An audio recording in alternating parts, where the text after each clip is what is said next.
You ask Tiger to calculate. This deals with linear inequalities with one unknown. The final result is x equal or smaller than negative 28. Let's solve it step by step. Isolate the x. Multiply both sides by 7.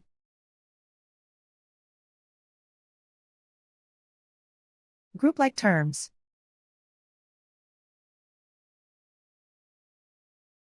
Multiply the coefficients.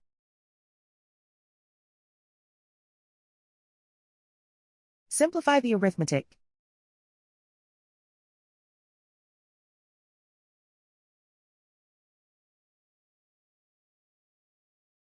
Convert the x into a positive number.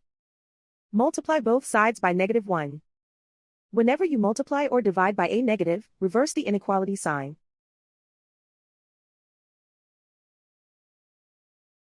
Remove the ones.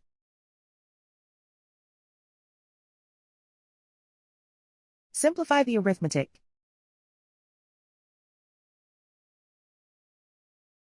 Plot the solution on a coordinate grid. And so the final result is x equal or smaller than negative 28.